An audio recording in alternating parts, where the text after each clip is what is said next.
Hey YouTube, this is Southern Purple One. Today, I want to bring some information that I got from a friend. I have a friend that actually lives in Russia, or actually in Crimea. He's an American citizen. He moved over there. He's trying to become a permanent resident. It's very hard to. He has to learn the Russian language and pass a bunch of tests. So he's working on that. Reason he moved over there, he felt to get away from the wokeness, the political correctness. He said he feels safer over there than walking down big city streets in the United States. So that's just a little bit of background. So he calls me every probably 4 weeks, 3, 4, 5 weeks, and just tells me what's going on. So I just talked to him, and he said he believes there is a 90% chance that Russia will use a nuclear weapon in Europe. He believes they will hit Europe first. They will not strike at the United States. He says people are tired of having either American-made missiles or weapon systems or European weapon systems hit inside Russia. The average person is very upset with this, and rightfully so. He said that the majority of Russians support Putin and Putin's decision of probably using a nuclear weapon. These would be a tactical nuclear weapons. Russia has tons and tons and tons, way more than the United States does. And these tactical weapons could be very useful if you were targeting a NATO base, if you were targeting an assembly area where NATO troops are. So Russia is definitely, he said that they're backed into a corner. All of Europe is preparing to fight them, and this is widespread in Europe. Germany is definitely on a war footing. They're starting to get their people ready. They're telling them, yes, we're going to be fighting the Russians. There's even talk about nuclear fallout shelters, being retrofitted and made. Even telling the German people, I think it was an 81-page pamphlet or booklet, you might have to have a shelter at your house. So they've done a lot of things with making sure they have enough food, starting that process. So will it happen tomorrow? It could happen tomorrow. Definitely could. As the United States lets Ukraine target Russian infrastructure with U.S. manufactured equipment, the Russians are going to counter this.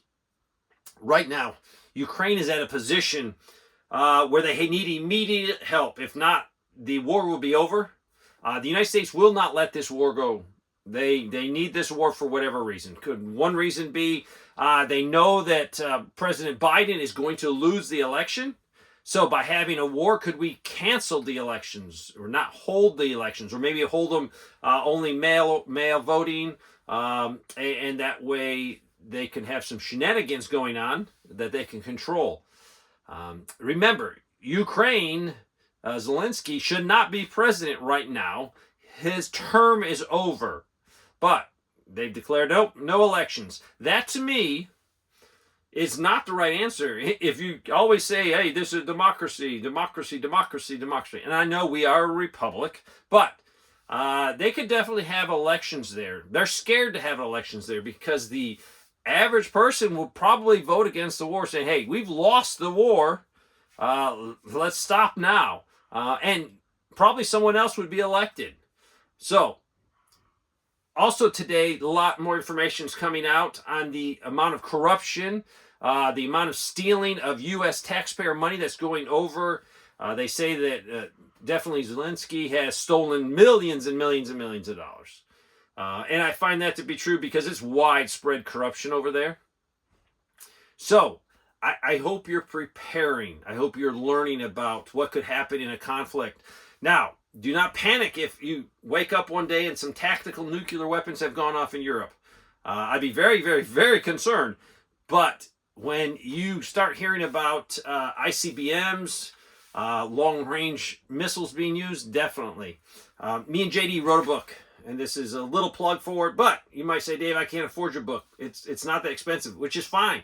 What I want you to do, you can find information on the internet for absolutely free. I want you to start reading. I want you to start writing some notes down. I want you to start thinking of a plan.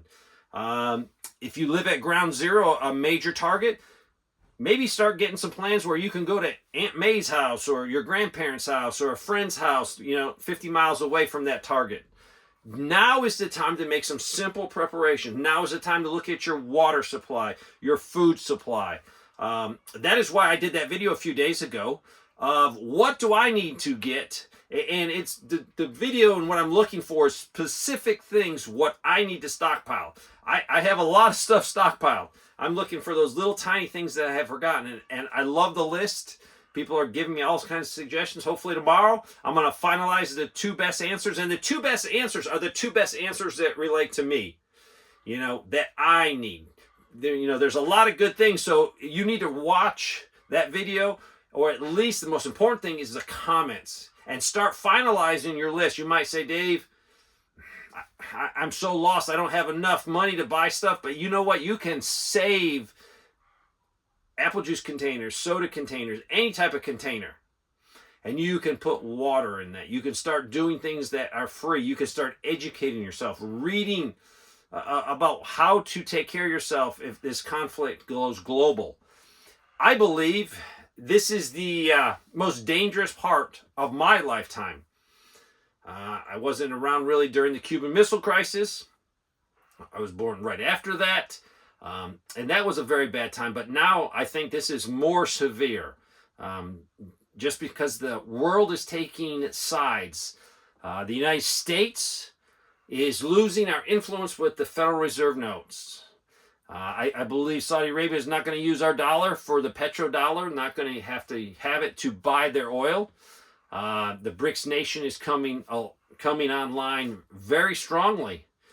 And that's one reason I think the U.S. and those interests needs a global war to put down this effort. Because if not, financially we will collapse when people realize they don't need those dollars. So, start really getting serious about your prepping.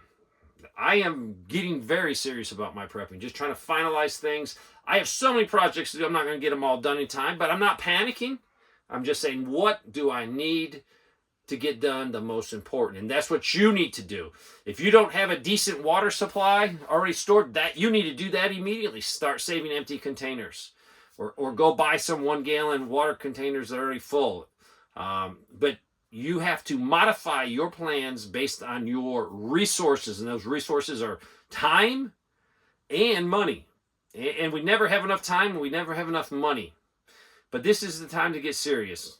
If my friend thinks it's a 90% chance that tactical nukes are going to be used in Europe, he is there on the ground. He lives in Crimea.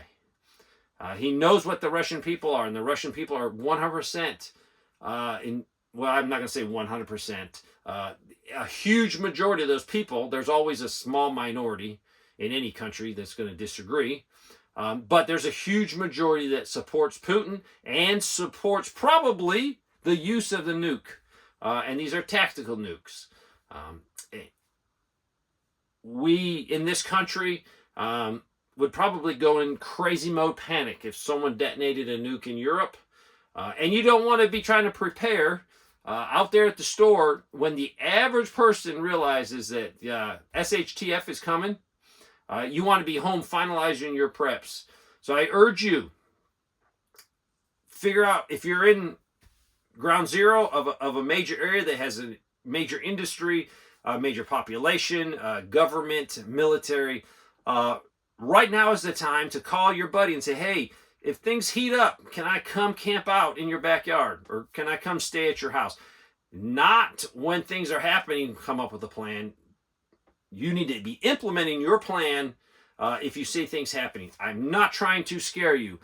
I want you to be prepared as possible before something happens. It's like if you're on a baseball team or football team.